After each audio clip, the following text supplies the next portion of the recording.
दशहरा का मेला जाता है घूरने के लिए और उस दशहरे के मेले में वो बच्चा खो जाता है। तो एक बुजुर्ग आदमी मिलते हैं काका के रूप में और पूछते हैं बेटा क्या हुआ।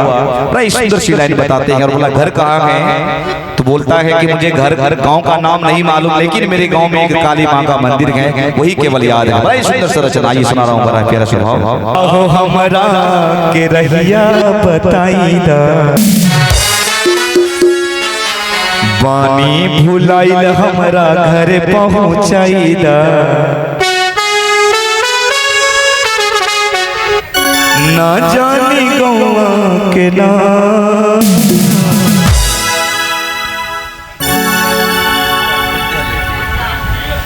काली माई बारी मोरा गाँव हो काका काली माई बारी मोरा गाँव।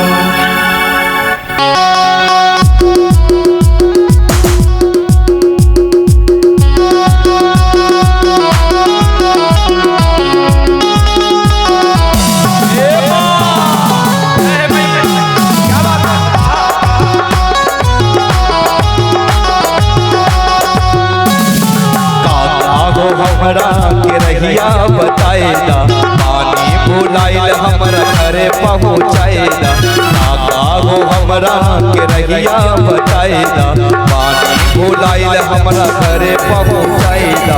ना जानी गौआ के नाम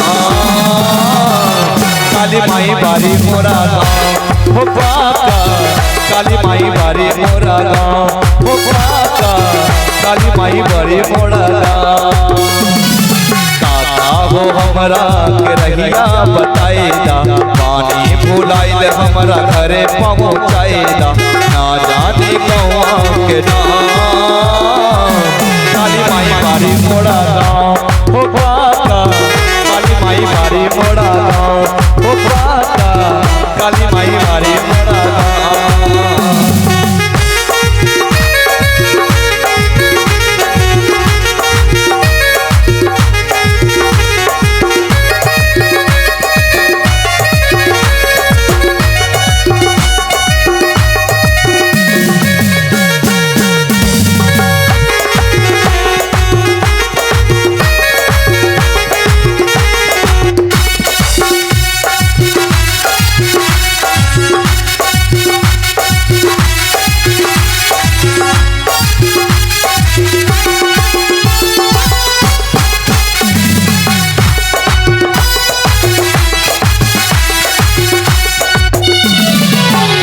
खातिर आयल रहे नवरात्र के मेला उतर सबके संगे दादा हो गए अकेला।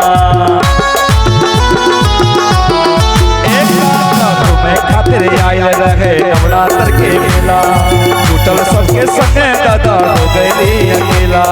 कबनी से मिल के आस में हो आस में पानी पे हाल हम तब भुखिया पियास से पकी गयल छोटे छोटे काली माई बारी मोड़ा गाँव हो काका काली माई बारी मोड़ा गाँव हो काका काली माई बारी मोड़ा गाँव।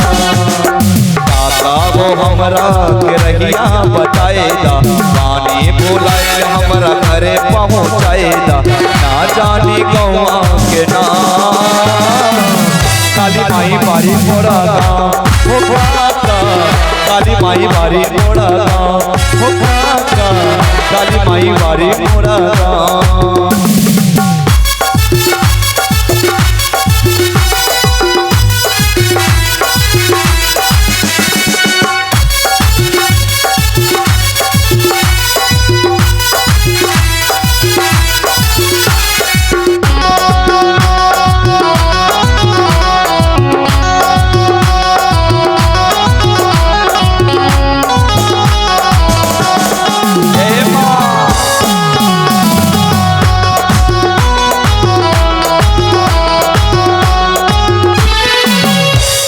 और वो बताते हैं हमारे मंदिर के अगल बगल क्या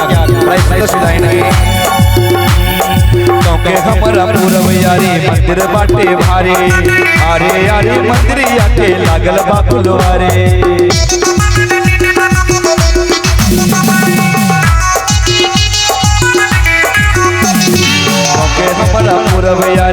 मंदिर बाटे भारे, अरे अरे मंदिरिया के लागल बा फुलवारी। भोरही से हो भोरही से जाए सबे जलवा चढ़ावे, आई सरनिया में दुखवा भुलावे, निके लागे निमिया के धाम। काली माई बारी मोरा गाँव हो काका, काली माई बारी मोरा गाँव।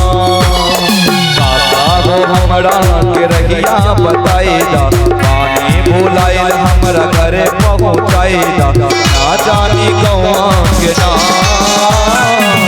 काली माई बारी मोरा गाँव हो काका, काली माई बारी मोरा गाँव हो काका, काली माई बारी मोरा गाँव हो काका, काली माई बारी मोरा गाँव हो काका, काली माई बारी मोरा गाँव हो काका, काली माई बारी मोरा गाँव हो काका, काली माई बारी मोरा गाँव।